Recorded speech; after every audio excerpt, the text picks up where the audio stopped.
Okay, so we're going to get into the appendicular skeleton here. And keep in mind that this will be a review of a lot of the lab material, but hopefully this will really help you in terms of getting it twice. It'll help you with how to pronounce some of these terms and hopefully make it a little easier for some of these terms to stick in your mind.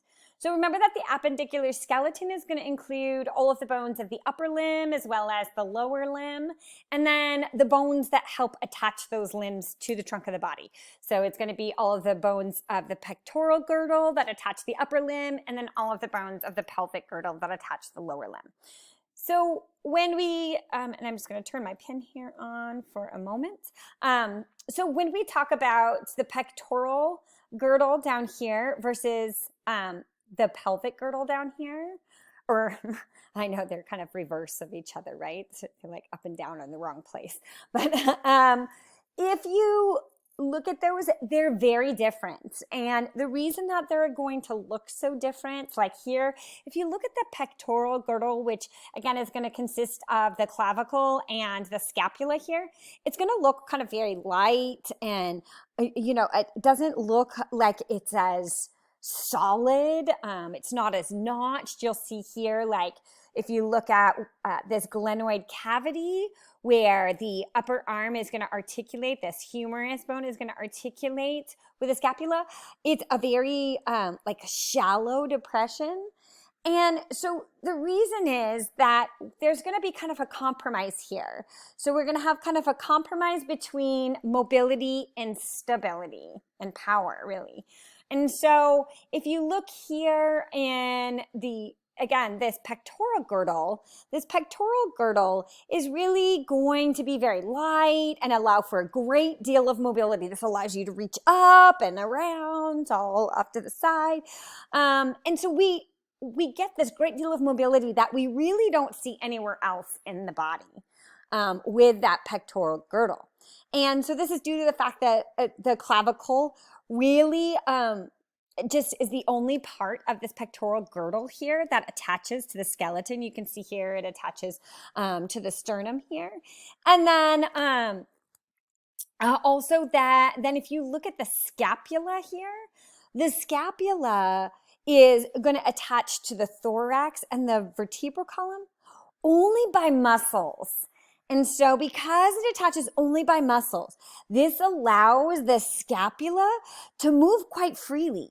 And it's going to bring the arm with it. Okay, so you can see that back here on the posterior side. It's just going to attach via just muscles. I know you don't see the muscles in there, but and so again, that will really allow that kind of more free movement that we get with that pectoral girdle. And again, we have that kind of shallow, poorly kind of reinforced shoulder joint. You'll see this when we kind of get into the joint.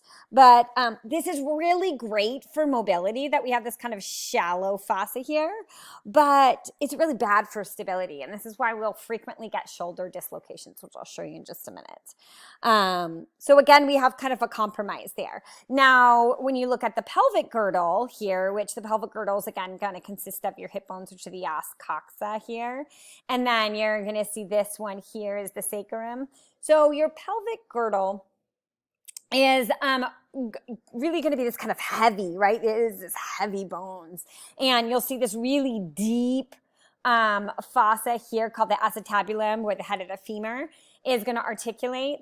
And so there's going to be a lot of ligaments, a lot of stability there. And of course, that's because obviously we don't want to be dislocating our hip joints all the time, because we require that to walk. It provides our stability for holding up the rest of the body. So again, support of the rest of our body is that, or that weight of the body again is being transferred to our lower limbs. So you can see kind of that there's that compromise, right? So there's a compromise between stability and power versus mobility. And so I always think of, this little office clip here of Dwight, trying to drink coffee with his feet, right? And he didn't understand this concept that, again, we had to make that compromise, and there's less mobility in the lower limbs from that pelvic girdle. So anyway, just my funny clip for you there. But again, when we'll go back and we'll start with the pectoral shoulder girdle. And the pectoral, again, shoulder girdle is what's going to attach the bones of the upper limbs. The skeleton, I know I already talked about this, consists of the scapula and the clavicle. And I talked about the scapula is only held in place by muscles only. Again, allows the scapula to move more freely. The upper limb is going to be attached to the pectoral girdle at the shoulder, and we call this joint, I'm just mentioning it because we're going to do it in the next lecture, the glenohumeral joint, because it's going to be between the glenoid cavity and then the head of the humerus here. And so again, it's shallow and poorly reinforced, which is really great for mobility, but kind of bad for stability. And so this is why dislocations are common, especially anterior dislocation, where again, that head of the humerus pops out of the joint of that glenoid cavity and is displaced anteriorly. And you can see that here in this x-ray, and you can see it here. This just gives you the willies, right? You can see this even externally. You can see this here. So again, unfortunately, there's that compromise, right, between stability and mobility. Okay, so let's get into the bones of the pectoral girdle, and then we'll get into the bones of the upper limb. So again, the clavicle, or what we call the collarbone, is this S-shaped bone. And so keep in mind, this is going to be the superior view, and then this is looking down underneath, like if you're looking up from below up onto the clavicle. This is going to be the inferior view. And then just as a heads up, like it'll tell you here, this is the sternal end, and then here is the acromial end. So you can see where this bone would actually be placed. And so here would be the anterior side, and here's the posterior side towards the back. So again, and here would be the sternum, if you could draw in the sternum right here, okay? Just to kind of, again, orient you in where you are. You have these two curves here, S-shaped curves. So again, I always try to tell students to locate that conoid tubercle, and that's going to point posteriorly. So that might help you to kind of orient yourself. And then, again, you can find, just palpate your own clavicle. So you can feel this S-shaped curve. So you can feel, again, it's kind of convex in the beginning here, early on. And then as you move more lateral, so more medially it's convex. And then as you move more laterally, it's going to go kind of concave there. And so that might help you as well in terms of being able to like kind of picture your clavicle and yourself. So again, you have a sternal end. So this is going to articulate with the sternum medially on the medial side towards the midline. And then here, this flattened end over here is going to articulate with the acromion process of the scapula. So we call it the acromial end. And yeah, it's going to extend, the clavicle again is going to extend from the sternum to the scapula above the first rib, so above that first rib. And then the common fracture site for this is actually the junction of these two curves here, so right around here. And that fracture site is common because the clavicles actually kind of transmit some of the compression forces from the upper limbs to the actual axial skeleton.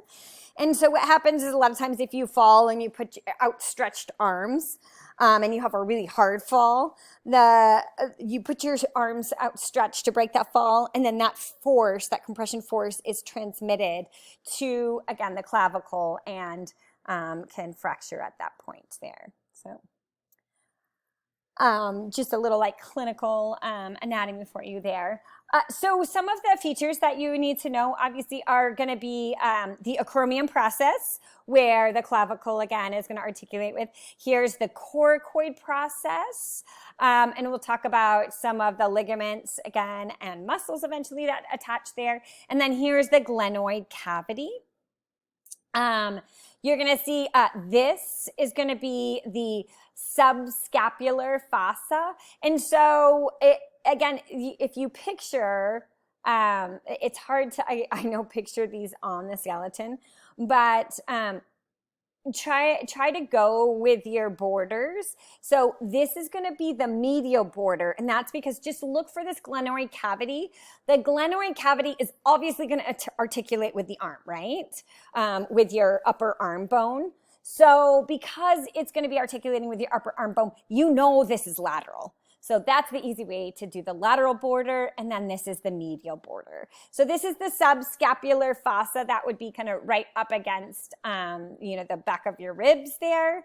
And so there's going to be a large muscle that attaches here, the subscapular muscle. And so that's why we have this big, large fossa here.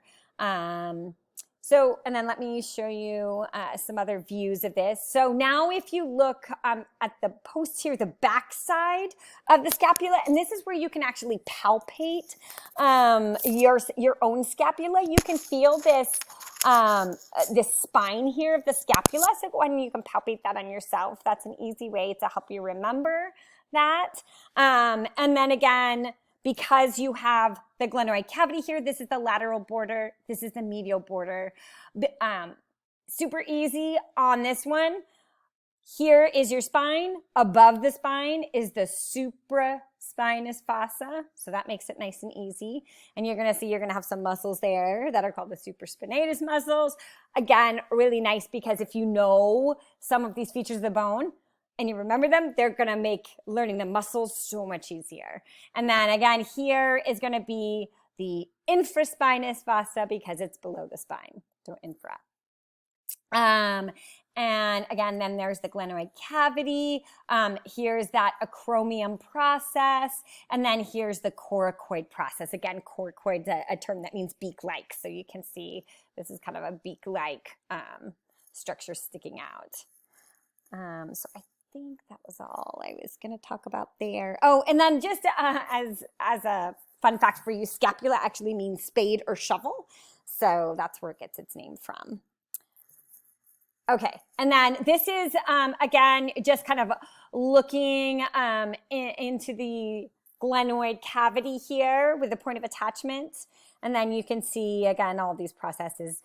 There's going to be the supraglenoid tubercle. It's going to be this just a little point that sticks out right above here. That'll be a point of attachment for muscles and ligaments. And then same here with the infraglenoid tubercle right here. So hopefully that'll help you. Okay, let's go ahead and get on to the upper extremity. So when we talk about the upper extremity, it's going to consist of about 30 bones. And we're going to start with the humerus. So please, this is really important for lab. And this would be the difference between you getting an answer correct versus incorrect. Is you must differentiate between what we call your arm and your forearm. So in anatomy and physiology, this part is your arm, okay? So this is your arm. And then this is your forearm, okay? So I know that in the general world out there, your arm, this is the whole thing. When you say arm, everybody pictures this. But in anatomy and physiology land and in nursing land and the health sciences, when you say the word arm, it's the humerus. It's this upper portion. Or if you're talking about the muscles of the arm, it's this portion here, okay? And then if you're talking about the forearm is going to be here between the elbow joint basically and the wrist joint, okay? So again, really, really important. This is going to be very important when you're talking about muscles. And if you're talking about, something like flexion of the arm, that means you're going to be moving this portion of the arm anteriorly. That's flexion. Versus flexion of the forearm would be here bending, your forearm up at the elbow here. So that's the difference between getting the action for a muscle right and wrong. If you say flexion of the arm and it's flexion of the forearm, it's not correct. So that's why I really want to make sure that you get these terms correct now. So that way then when we get to the muscles, it'll be so much easier for you. So again, the humerus is within the arm, okay, portion between the shoulder and the elbow joint here. And then the ulna and the radius here. So, ulna here on the pinky side. And I always think of the radius. The radius is going to be on the thumb side. So you can think of radius, thumbs up, rad, okay? I got that from another instructor. I think it's super handy. So again, radius, thumbs up, rad, okay? So hopefully that will help you to remember that the radius is on the thumb side. So again, radius, ulna here is on your pinky side, and that makes up your forearm, the bones of your forearm. And then the carpal bones are going to make up your wrist. We'll talk about those in just a minute. Metacarpals here. And then the phalanges, okay? If you guys have ever seen the show Bones, she talks about how she, when she wiggles her fingers at babies, she's like, phalanges, phalanges, phalanges. So here are your phalanges, okay? So again, these are basically your finger bones, right? And so then this joint right here would be the metacarpophalangeal joint, and then all of these joints are the interphalangeal joints. So we'll talk about those coming up here. So again, gleno joints are going to be, and we're going to talk about this in the joint section, but just really quick, glenohumeral joint here, the elbow joint here, the wrist joint here, metacarpophalangeal joint here, and then the interphalangeal joints here. So when we talk about the humerus, let's talk about some of these features that you're going to see on the humerus: the head, the anatomical neck, the greater tubercle, the lesser tubercle, the intertubercular sulcus, which again, these are going to be really important terms because they're going to be sites of muscle attachment, especially for things like the rotator cuff. So again, really important to learn these terms now. And then surgical neck. So let's look at some of these. Okay. So I'm going to try to go through these. Here again is going to be the head of the humerus, and the head of the humerus is obviously going to contain, this is going to be the point of attachment, I should say. So the head of the humerus will articulate with the glenoid cavity. And that again is going to make up your glenohumeral joint. Then you have the first area where you see the head kind of starts to constrict here. That's what we call the anatomical neck here. And then the surgical neck here is this point that's most commonly broken on the humerus. So that's the surgical neck. And then here is going to be the greater tubercle here. So if you look at this anterior view, you can see the greater tubercle is this large structure here, again, a point of muscle attachment. This is going to be the lesser tubercle here. And then this groove in between is going to be the intertubercular sulcus. I love it when it's named after what it does. Again, between, tubercle, sulcus, intertubercular sulcus. So always nice. Deltoid tuberosity, I'm guessing you know which muscle is going to attach here. And then when we get down to these structures down here, these are going to be important because these are obviously going to be articulation points that make up the elbow joint. Okay, so let's start with the anterior view here. And you can see here is going to be what's called the medial epicondyle. Again, you can palpate this and remember that this medial epicondyle is from anatomical position. So put your arm out in anatomical position and feel that medial epicondyle, okay? And so remember that this is going to be on, like, if you follow the bone down here, okay, that's going to be your ulna and then your pinky on your pinky side here, okay? And then here, so you've got your medial epicondyle here, and then you're going to have the lateral epicondyle. So lateral epicondyle will be here, okay? So you can see that again, medial epicondyle, lateral epicondyle there, okay? And then these surfaces are actually going to be the surfaces that are going to articulate with the ulna and the radius. So here's the trochlea, called the trochlea, and this is going to be the surface that is going to articulate with the trochlear notch, which you're going to see in just a minute on the ulna. And then the capitulum here is going to be this nice smooth surface that's going to articulate with the radius, Okay, so those are a couple features. Now, when you flip the humerus over to look at the posterior side, the back side, you're going to see this big fossa called the olecranon fossa.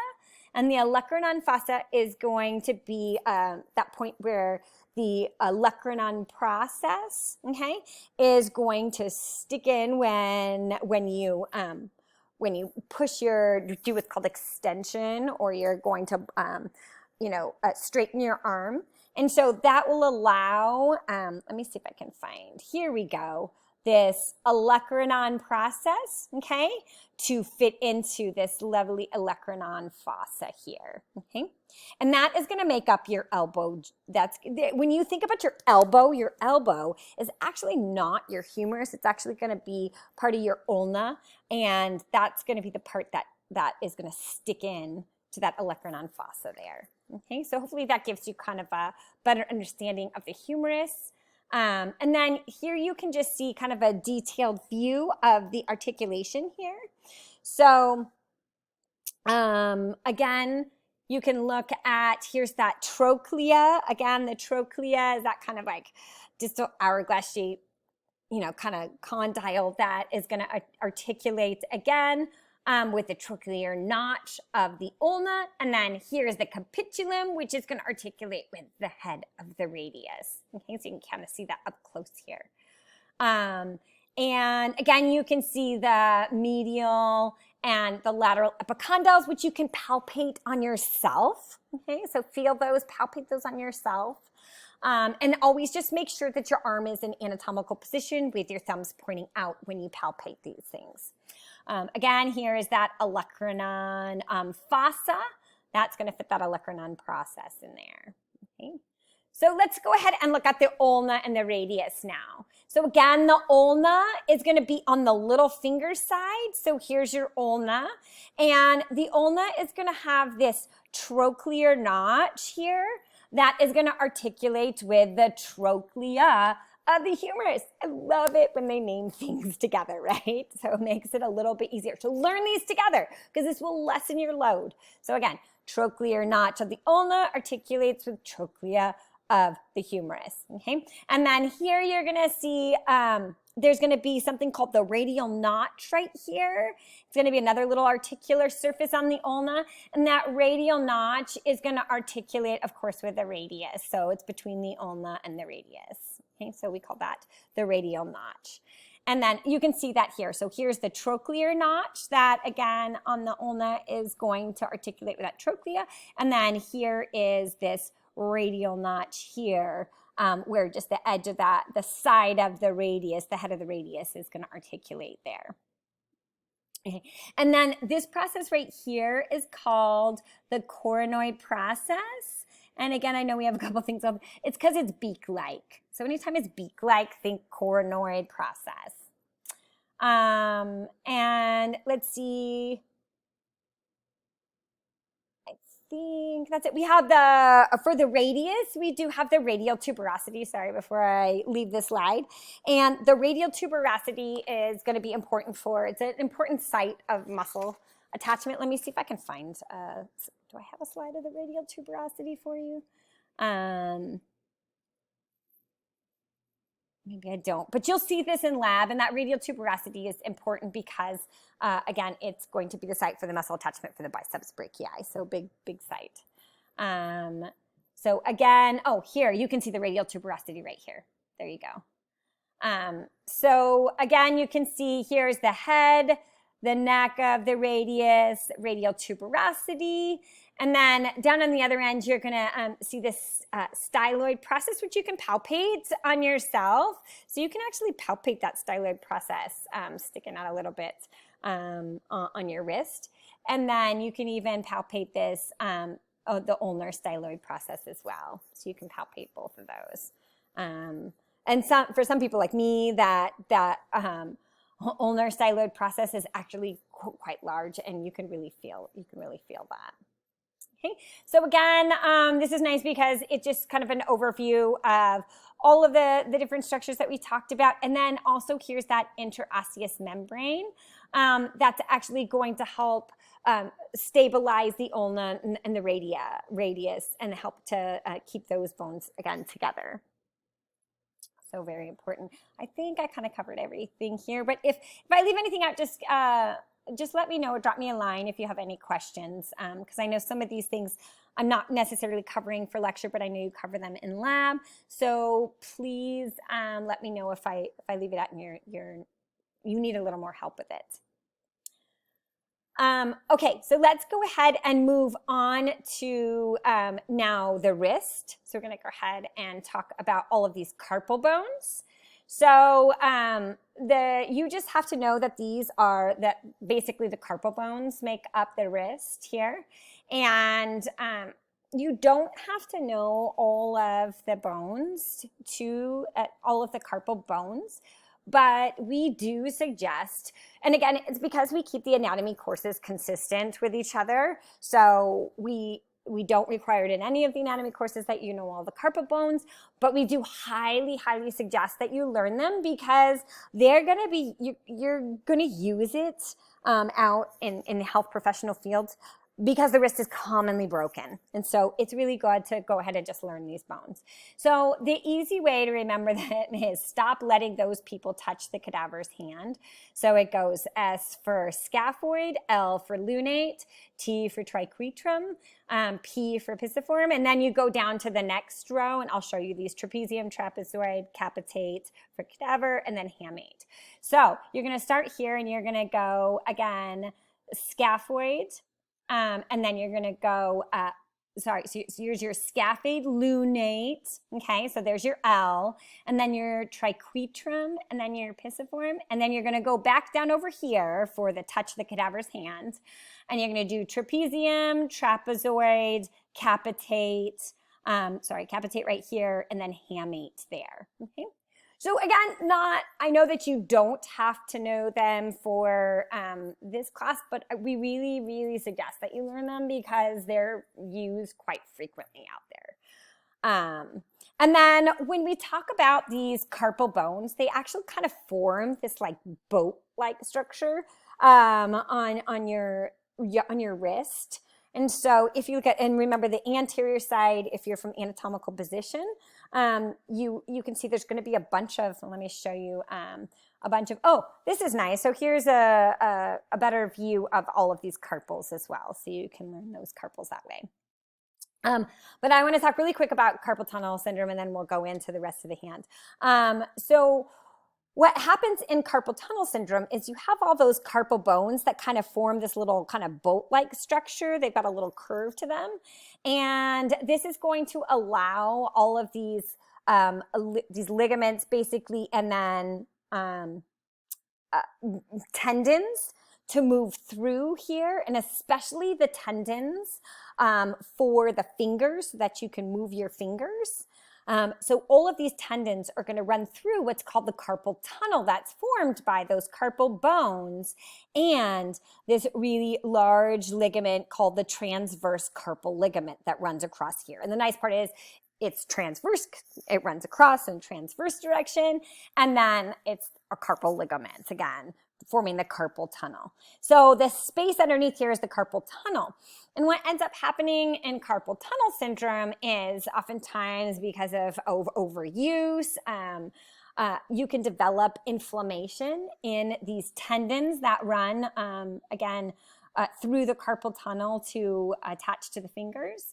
And what ends up happening is over time, that inflammation can actually put pressure on this nerve here called the median nerve, and it'll cause numbness and tingling and pain. And so oftentimes the fix for this is they kind of release that pressure on the nerve by actually splicing into that transverse carpal ligament. So just kind of interesting. Everybody's heard about carpal tunnel syndrome. So again, that's kind of why I talk about carpal tunnel syndrome here. So let's go ahead and get into really quick the rest of the bones of the hand. So again, you've got the carpals here. Then we talked about the fact that you have this metacarpo, the carpometacarpal joint here. And these are going to be your metacarpals. And we number your metacarpals 1 2, 3, 4, 5 from the thumb. So thumb first, and then the fingers all the way out to your pinky finger here. Okay, so thumb is always number 1. And then here, this joint, you do have, people do have sesamoid bones on their thumb. You can probably feel these. And then here, you're going to see this is going to be the metacarpophalangeal joint. So the joint between the metacarpals and the phalanges is going to be the metacarpophalangeal joint. And then these are your phalanges. Now, what you're going to notice is all of your fingers have 3 phalanges except for your thumb. Your thumb only has 2.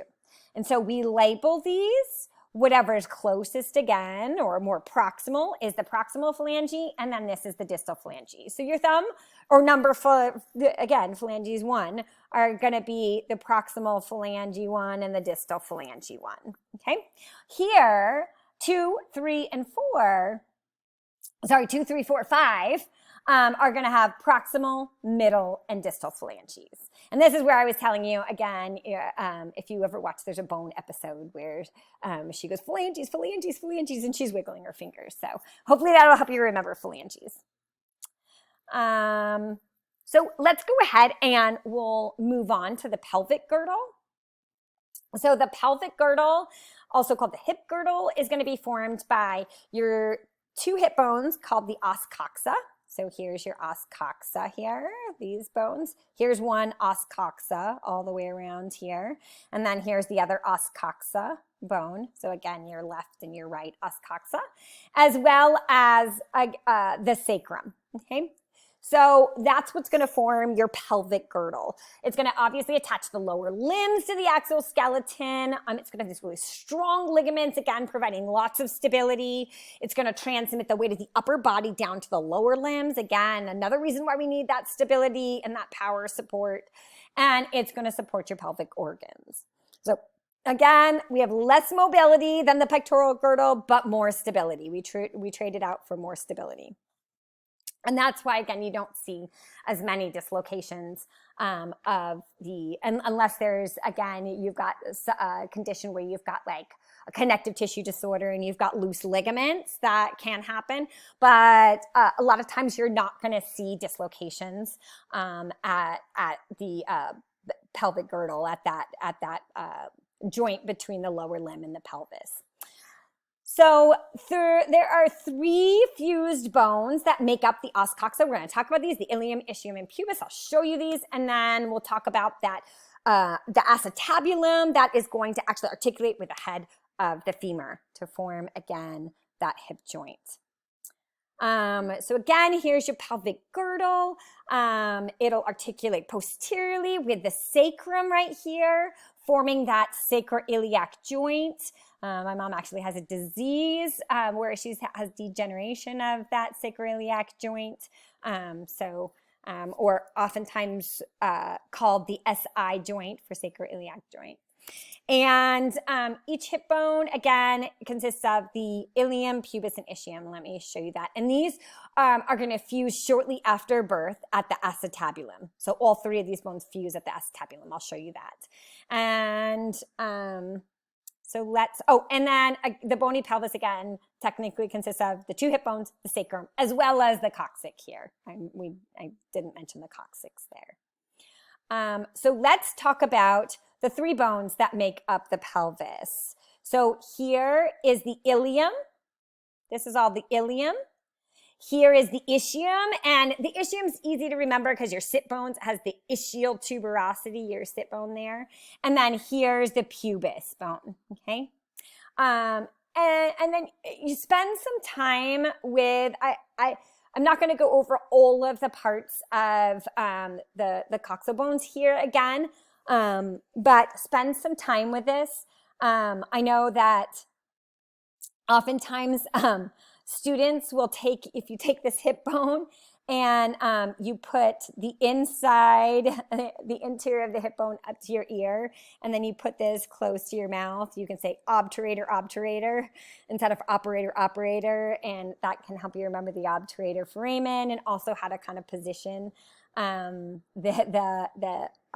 coxa. So again, if you need help with this, I can help you with some of these tips that we give students, you know, for the in-person lab. This part I know is really hard without the in-person lab. Use some of those Sketch-Fab 3D models so that you could rotate these hips. Okay. But yeah, some points that you do need to know. You need to make sure that you know the greater sciatic notch, and then the lesser sciatic notch. These are going to be really important. Attachment points, we'll talk about these. This posterior, inferior iliac spine is going to be important. The posterior superior iliac spine. And then you're going to see you have an anterior superior iliac spine and an anterior inferior iliac spine. I know that seems a lot, but those are going to be attachment points for muscles. So try to learn those as best as you can. Again, the iliac crest here. On the pubis bone, you're going to have the inferior ramus. Here will be the attachment point for the pubic symphysis joint here. And then, again, the ischium. This is always easy to remember, the ischial tuberosity. That's your sit bones. You can feel those. So again, just a couple important points to remember. And so here is just going to be the medial view. So you can see that's that articular surface for that pubic symphysis here. And then this is where I was telling you, if you put your ear up to the like iliac fossa there, and then here you put the pubis up to your, like the phone, like it'd be like the up to your mouth. Then you can do the obturator. So there's your obturator foramen. I don't know if that'll help you remember that or not, but it helped some previous students. And so again, those are just a few of the surfaces. Mainly in lecture, we're going to talk about some of the differences between the male and female pelvis. So this term here is oftentimes called the pelvic brim. And we'll talk about how that differs in the male versus female. So the male skeleton is usually, and I'm going to just kind of go to this slide so you can see the differences here between the male versus the female. So if you look here, this is the male side, and then this is the female side.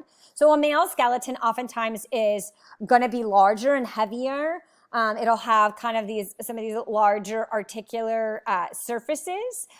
And so it's going to look longer. So the female pelvis is going to be wider, and then the male pelvis will kind of look taller, basically. And so let's look at some of the differences. One is the pelvic outlet. So the pelvic brim or the pelvic inlet is looking kind of from the superior side. If you look from the inferior side, this is going to be what we call the pelvic outlet, because this is going to be, right, the baby's going to have to move through here on its way out. So that's why they call it the pelvic outlet. And you're going to see that pelvic outlet is going to be much wider in the female versus the male articulated pelvic girdle. And that makes sense, again, because of the process of giving birth here. That female requires that wider pelvic outlet for the head of the baby to move through. You'll also see here that greater sciatic notch here is a little bit wider, and that actually pushes the coccyx and the sacrum. The sacrum is actually tilted posteriorly, more so than the male. Here you can see the sacrum kind of points in, but here in the female, that sacrum is tilted posteriorly, and that gives us a larger, greater sciatic notch as well.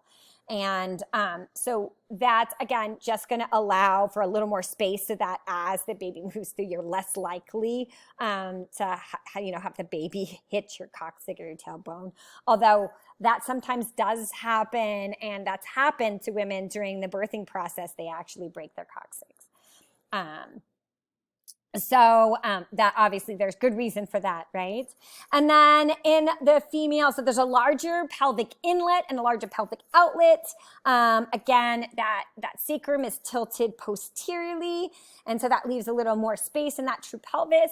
And then the other thing that you'll notice here is this pubic arch is going to be greater than 90 degrees, much wider in the female pelvis. And then here in the male pelvis, that pubic arch is going to be less than 90 degrees. Okay. So again, just a couple things that you can, so if you were given a pelvis, you should be able to identify a female versus a male pelvis pretty easily. Okay, again, easy to see that that's a female, easy to see that's a male. So this goes just summarizes all of the things we kind of talked about there. And then here you can just see again the differences between the male and female. You can see that sacrum is tilted back again. That greater sciatic notch is wider, so it gives you that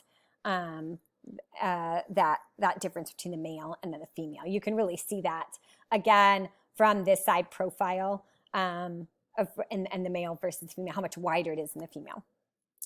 And again, just looking at that pelvic outlet, much wider in the female versus the male. Okay, so let's go ahead and go on to the lower extremity. Sorry, I'm trying to keep it moving for you here. The lower extremity is going to consist of 30 bones here. So we're going to have, and I want to make sure that I emphasize this as well. So we have the femur and the patella that are going to make up the thigh, okay?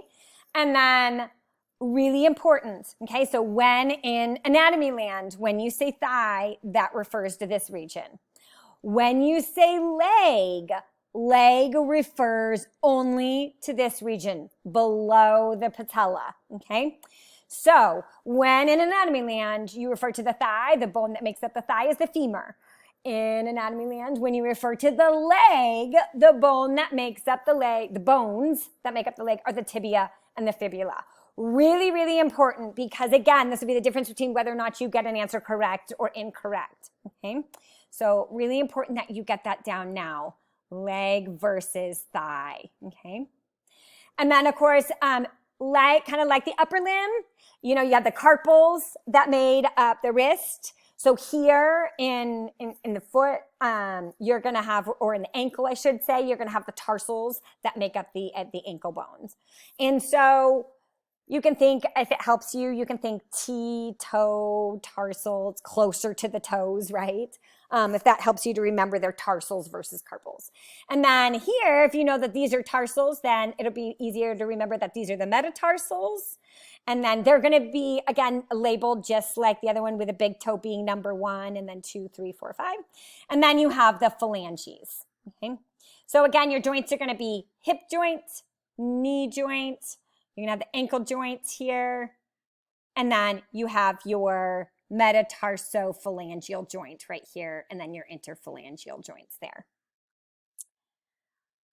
So again, the thigh consists of the femur and the patella. The femur is the largest and the strongest bone in the body, making up about 1/4 of a person's height. It's going to articulate, obviously, proximally with that acetabulum on the os coxa of the hip. And then distally, okay, it's going to articulate at the knee with the tibia and the patella. Okay. And then the patella is just going to be the sesamoid bone that we'll talk about. It runs right in the middle of that quadricep tendon, and it helps to protect the knee joint. It's also going to provide a little leverage of the quadricep femoris tendon there. So here you can see, here is the femur, and you can see here is the head of the femur. Here's the neck of the femur, and then here is going to be this really large structure called the greater trochanter. So actually, it's actually the widest part if you look at your skeleton here, from greater trochanter to greater trochanter. So if you like go to shut your door with your hip, you're actually doing that with your greater trochanter. So again, kind of interesting when you think about that. And then the lesser trochanter here is going to be more medial. So greater trochanter lateral, lesser trochanter medial. And again, these are going to be big points of muscle attachment. Here is going to be the gluteal tuberosity. So you can guess what muscles are going to attach there, right? And then here you can see the linea aspera is going to be another really important point for muscle attachment as well. And then you're going to have down here on that more distal end. So again, this would be proximal. This would be the distal end of the femur. You're going to have the medial and then the lateral epicondyles. Okay. So again, you can palpate these on yourself. Here's the medial epicondyle on the inside, lateral epicondyle. And then here's the patellar surface where the patella is going to sit. And then let's see, then we actually have the actual condyles. So again, we have the condyles and then epicondyles, epi being above the condyles. Here, the actual condyles are going to be here's your lateral condyle in this case, and here's your medial condyle. And again, these are going to be the articular surfaces that are going to articulate with the tibia. So I'll show you that in just a minute. So I think that's all at the part. And then here's your patella here. So here's your patella. And so here you can see the patella here, and then here you can see that the femur is going to articulate with the tibia here.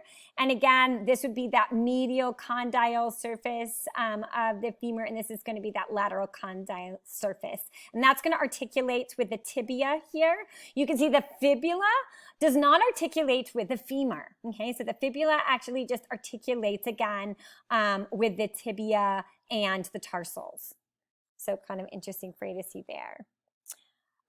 So again, you can see some of these surfaces a little bit better. You can see here again, here's the medial epicondyle, lateral epicondyle, and then here's the lateral condyle, and here's the medial condyle that are going to articulate with that tibia.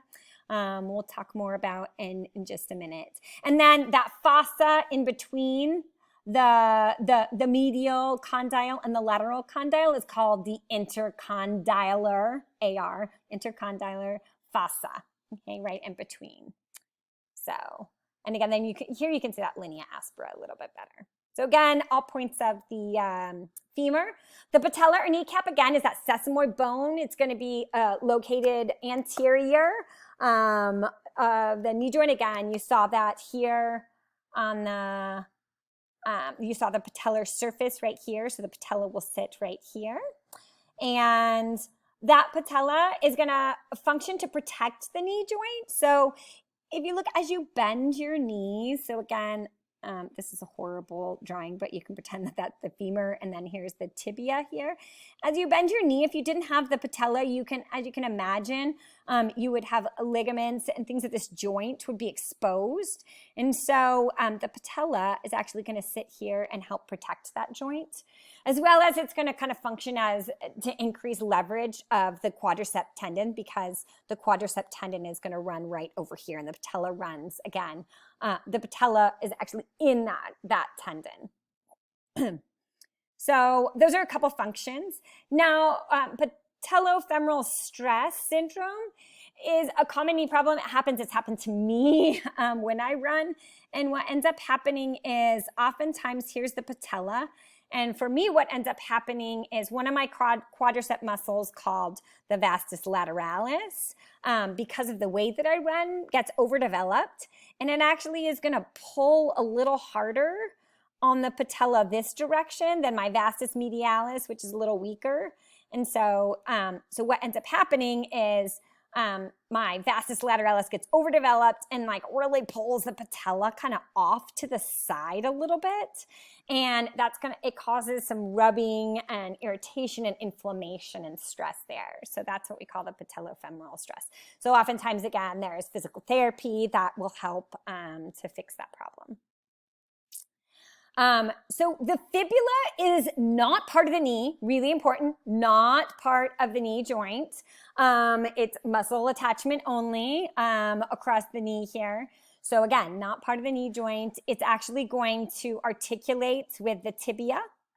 And then here you can see the tibia and some of the features of the tibia here. So you'll see the tibial tuberosity is really important, again, for muscle attachment. So make sure you know that one. There's an interosseous membrane, just like we saw in the forearm. We're going to see here in the leg, this interosseous membrane helps to hold the tibia and the fibula together. And then let's see. Oh, also you're going to have the medial malleolus, which if you feel that kind of, that big bone on the inside of your ankle, that's going to be your medial malleolus here coming off of your tibia. And then if you feel, again, that kind of big knob on the outside of your ankle, that is going to be your lateral malleolus. And sorry, guys, this is pointing to the medial malleolus here, not here. These are just two overlapping diagrams. So this is your medial malleolus, and then here on your fibula, it's going to be your lateral malleolus. Okay, so that's your lateral, this is your medial malleolus. So again, hopefully that will help you out a little bit in terms of your orientation there. And then let's see what else. And you can palpate, like you can palpate your tibia very easy, but you can't palpate your fibula, right? Because it's going to be covered mostly by a muscle. So it's really easy for you to palpate that tibia and palpate that tibia all the way down. And you can then feel that it's going to end in this medial malleolus. So that actually will help you to remember which one has the medial malleolus and which one has the lateral malleolus if you're not super familiar again with those structures. And again, on your tibia, because it's going, oops. Okay, sorry, I had a brief interruption there. But so I left off talking about the tibial tuberosity here. You can see it's a really large tuberosity, and that's because that's going to be the point of attachment for the quadriceps femoris muscles. So again, that's definitely a structure that you want to make sure that you're familiar with on the tibia. And then let's go ahead and, oops, I'm sorry about that. I've got my pen on here. There we go. And then, so here, this will show you the actual tibia and the fibula together. So you can see how they articulate with each other. So this one's called the superior tibiofibular joint. And this would, of course, then be the inferior, because it's more inferior, tibiofibular joint. So again, I love when they name them, right, after the bones that are articulating in that joint. Always makes it nice and easy. And then, again, you can see here on the tibia, you have that medial condyle and that lateral condyle. You can see, especially on the posterior side, you can really see those, because they're going to be these are big articular surfaces here. Okay, so there's big chunky condyles.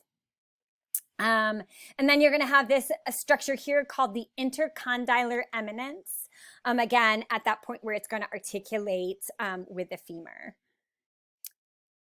And then let's see if there's any other structures. I think we already talked about the medial malleolus here, and then here's your lateral malleolus on the fibula. So again, medial malleolus on the tibia, lateral malleolus on the fibula. And then again, this is just kind of a close-up view so that you can see those condyles. So again, the lateral condyle here, and then you can see that intercondylar eminence there that sticks up. And that's, again, going to protrude up so that it articulates again and fits well with the femur. So let's go ahead and get into the tarsals, metatarsals, and phalanges now. So again, you're going to have 7 tarsal bones. You're only going to be required to know 2 of those tarsal bones, but just like the carpals, we recommend that you learn all of the tarsals because, again, ankle bones are commonly broken. And so if you're in the health professional field, you might as well just go ahead and learn them now. So you have 7 tarsal bones that are going to constitute the ankle and share kind of the weight associated with walking. And then you're going to have 5 metatarsal bones that we'll talk about again. They're going to be numbered 1, 2, 3, 4, 5, starting 1 with the big toe. And then we'll talk about, you'll see these fractures of the metatarsals. When you see where these metatarsals are really common amongst dancers, especially in ballet dancers, because they'll go on point shoes and put so much pressure on these metatarsal bones.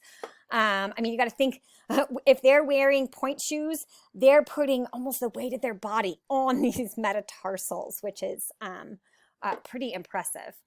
And then we'll talk about the phalanges here. They're going to have that similar arrangement as in the hand. So again, here are going to be the tarsal bones that are going to make up your ankle joint. And there are really two bones that are the most important that you know for this course. And so the talus bone is going to be very important because this is going to be the ankle, truly your ankle bone for the tarsals. And that's because the talus is going to articulate with the tibia and the fibula. So the talus bone is important to know because it's that articulating bone that makes up your ankle joint. And then your calcaneus bone is important because this bone makes up, right, your heel. Okay. So again, those are the two tarsals that you do need to know for this course. And then this is a mnemonic for the rest of the tarsal bones. You know, your talus, calcaneus, navicular, third, cuneiform, second cuneiform, first cuneiform, and then cuboid. So the mnemonic is tall centers never take shots from corners. You can come up with your own mnemonic, but again, we recommend that you go ahead and you start to learn those bones, even though you don't need to know them for this course, because like I said, they're just bones that are commonly broken. And if you're in an ER or something like that, then it's nice to know these bones.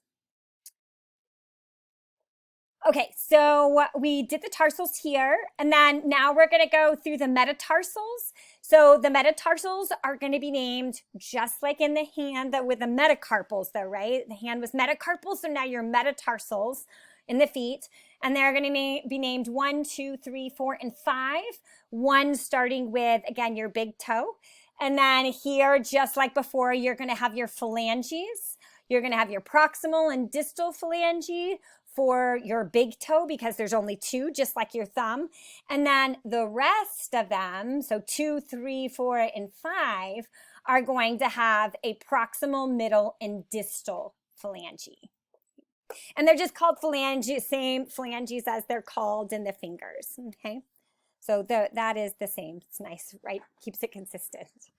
So the arches of the foot, you do have these arches of the foot bones, and they're important for distributing kind of the body weight over the foot, and then also kind of giving you a little bit of like yield when you step down, and then spring where it kind of springs up when the weight's lifted off of your foot.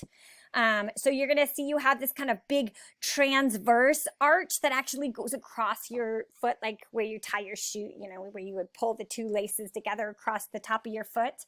That's going to be your transverse arch. And then here's your longitudinal arches along each side of the foot. You'd have one here and then one on the other side. Those are the longitudinal arches. And again, so those are really, they are important arches for acting kind of as these like shock absorbers and giving the kind of spring back in your step.